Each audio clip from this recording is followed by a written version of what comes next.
Cartoon की दुनिया। एक बड़े शहर में राजेश अपनी पत्नी के साथ एक छोटे से घर में रहता था। भाग्यवान, अरे ओ भाग्यवान, कहाँ रह गई तुम? मेरा नाश्ता रेडी हुआ या नहीं? मुझे ऑफिस के लिए लेट हो रहा है। तुम्हें पता होना चाहिए कि मुझे नहाने के तुरंत बाद नाश्ता लगता है। मेरा टिफिन बनाया नहीं है बेटा। अरे ओ भाग्यवान। हाँ हाँ आ रही हूँ, आपका नाश्ता रेडी हो गया है, ये लो खा लो।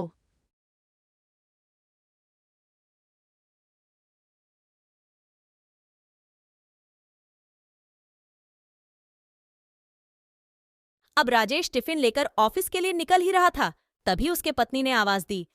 अरे सुनते हो?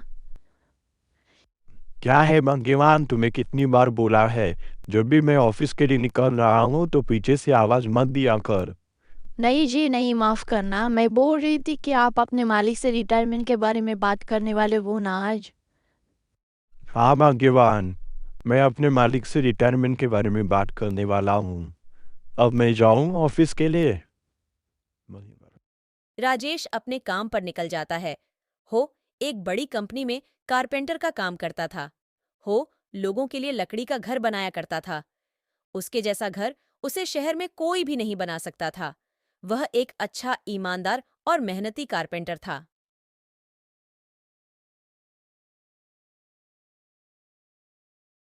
सर, मुझे बात करनी है कुछ आपसे। हाँ राजेश, आ जाओ, बैठो बैठो, क्या बात करनी है, बोलो। अब मैं रिटायर होना चाहता हूं। अब मुझसे काम नहीं होता और यहां काम करते हुए काफी समय भी हो चुका है।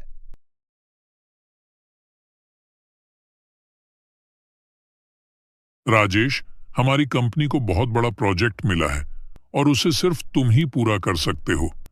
तुम्हें रिटायर होना है तो ठीक है, लेकिन उससे पहले तुम मेरा ये एक काम पूरा करके दो, फिर तुम रिटायर हो सकते हो।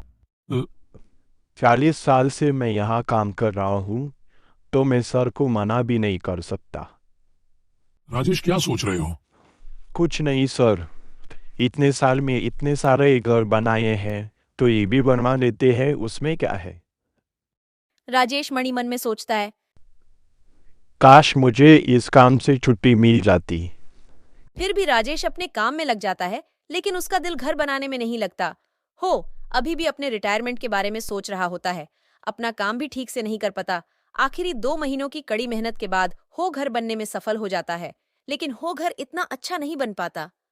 उसके इतने सारे घरों में से ये पहला ही घर था जो बेकार बन चुका था। फिर भी राजेश अपने काम में लग जाता है। अब मेरा काम पूरा हो चुका है, अब मैं सुकून से रिटायरमेंट ले सकता हूँ। सर, घर बनाकर हो चुका है, आपको चाबी देने आया था। हाँ, आ जाओ राजेश, पहले तुम बैठो। आरे बैठो बैठो।